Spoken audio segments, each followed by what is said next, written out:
Have you ever felt like a piece of the puzzle is missing? That the story you've been told isn't the whole story? Well, when it comes to the history of our own planet, that feeling is spot on.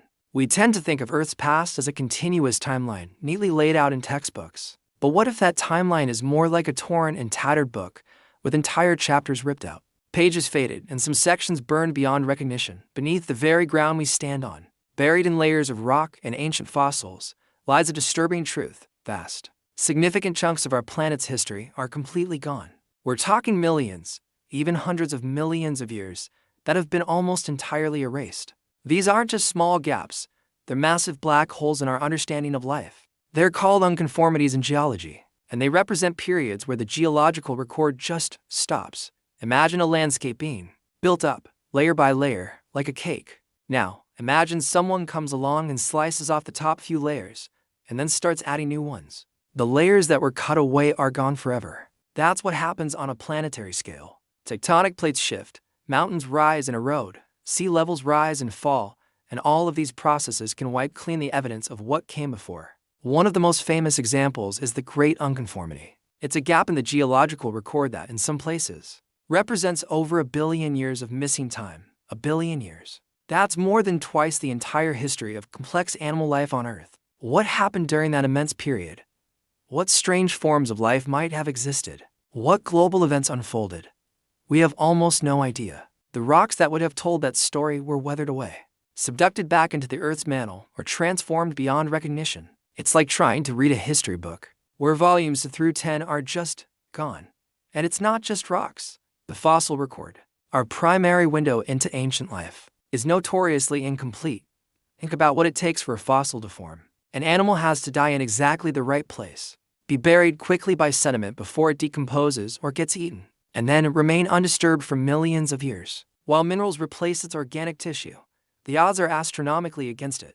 It has been estimated that less than 0.1% of all species that have ever lived have been preserved as fossils. We are seeing the tiniest, most biased snapshot of the past. It's a highlight reel, not the full feature film. This brings us to the big, dramatic events: mass extinctions. We know of 5 major ones, the most famous being the one that wiped out the non-avian dinosaurs 66 million years ago. We have a good idea of what caused that one: a giant asteroid impact. But what about the others? The Permian-Triassic extinction, also known as the Great Dying, was the most devastating event life on Earth has ever faced. About 250 million years ago, it wiped out around 96% of all marine species and 70% of terrestrial vertebrate species. The world became a toxic, apocalyptic wasteland. While we have theories massive volcanic eruptions in Siberia, runaway greenhouse effects, the exact sequence of events is still fiercely debated. The recovery period after this event is another huge mystery. For millions of years, the planet was a dead zone, dominated by just a few hardy species. Why did it take so long for life to bounce back? The records from this chaotic time are fragmented and difficult to interpret. Even our own human story is riddled with these gaps. The timeline of human evolution is often shown as a neat progression from ape-like ancestors to modern humans, but the reality is a messy, branching bush with many dead ends and, crucially, lots of missing links. We have skulls and bones from different hominin species, but the periods in between, where one species might have evolved into another, are often blank.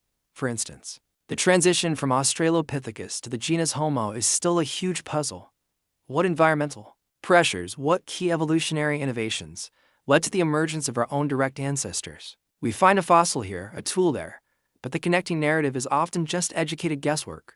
Huge swathes of Africa, the cradle of humanity, are geologically unsuited for preserving fossils, meaning we may never find the evidence we need to fill in those gaps. So, what does this all mean?